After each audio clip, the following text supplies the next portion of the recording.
Hello, my name is Sam, and today I will be informing you guys on police brutality. So this is my audience. Say hello, audience. Hello. Okay. So many citizens say that police brutality is used more often than not, when in reality this is not the case at all. Police officers are supposed to protect and serve our community, but how can they whenever everywhere they go all the citizens do is look at them and threaten their lives or their families' lives? Many individuals are okay with throwing out the words police brutality but have no idea what they even mean. It is a very controversial subject because some citizens believe it is because of race, gender, or age. Can police brutality be stopped? Police brutality is known as the excessive or unnecessary force when dealing with a citizen.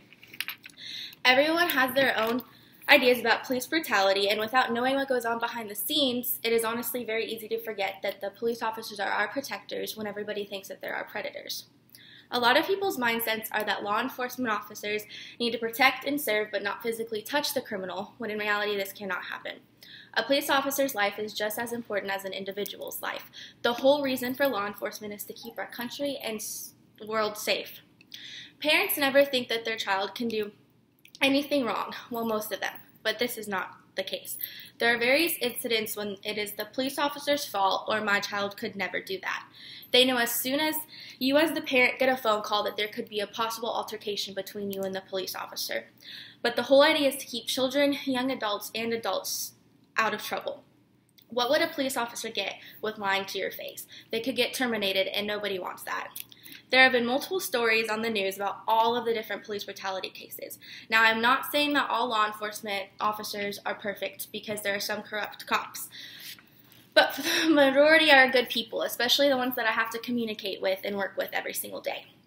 We have been shown by the media, the news, and even just regular individuals that police brutality is all against African Americans.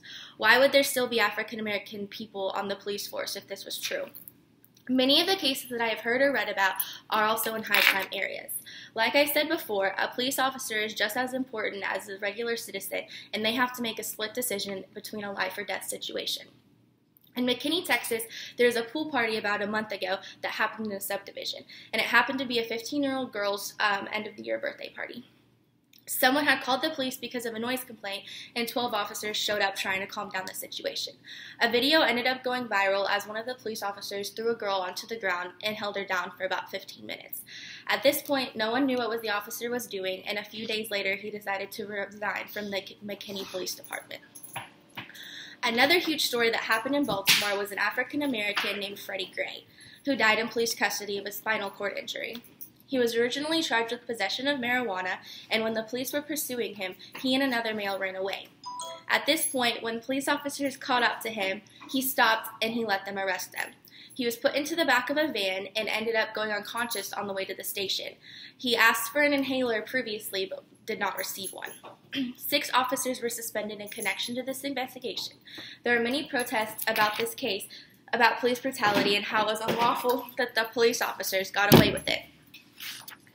In Albuquerque, New Mexico, a homeless Caucasian male named James Boyd was wandering around the Sandia foothills when law enforcement officers came up to him telling him to leave.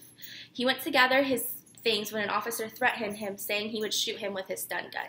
At one point, an officer fired at Boyd, and he ended up having multiple wounds in the back and ended up dying. The officers felt threatened with some of the words that Boyd was saying to them, and they ultimately were justified with the actions they took. A phone call was made to Fullerton Police Department about a Caucasian male named Kelly Thomas who looked homeless and was pulling on handles of parked cars. He seemed to be laid back when the police came up and arrived, and he complied with verbal commands at first until he became violent. He was known to suffer from schizophrenia, but the police did not know that. They felt that their lives were being threatened and made a split-second decision to keep themselves safe. The officers used their batons and started beating the man. He ended up dying 5 days later in the hospital, and the officers were acquitted with any of the charges against them. Police brutality can be stopped, but it has to start with the civilians. When an individual puts an officer's life at risk, it is the individual's fault.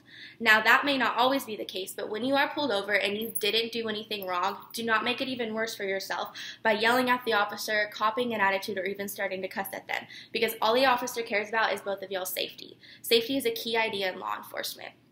The best thing to do is to keep calm at all times, comply with the verbal commands given, explains the reason if you have a weapon on you, in the vehicle, or in a bag that is with you, and show your ID or CHL, which is your certified handgun license. Keep quiet even if the situation feels unlawful, but feel free after the event to file a complaint if that is the case. Just be calm and realize the officers just doing their job to keep the community, the county, and the city safe. Again, police brutality is known as the use of excessive force and or unnecessary force by police when dealing with civilians. It is a very controversial subject in America right now, especially against African Americans, but it can happen to anyone. No one is perfect, and without knowing the real story or seeing the actual events happen, do not just assume. Assuming can cause so much more controversy than necessary. People are hurt every day, including officers. Police officers are supposed to serve and protect, but how can they when everywhere they go, their lives are being threatened? During the ride along that I did, I was put into a situation that could have potentially gone bad. But because of the officers I was with, the situation went calm and smooth, and the suspect we apprehended explained the situation, and it ultimately ended on more than good terms. Okay, and this is my audience again.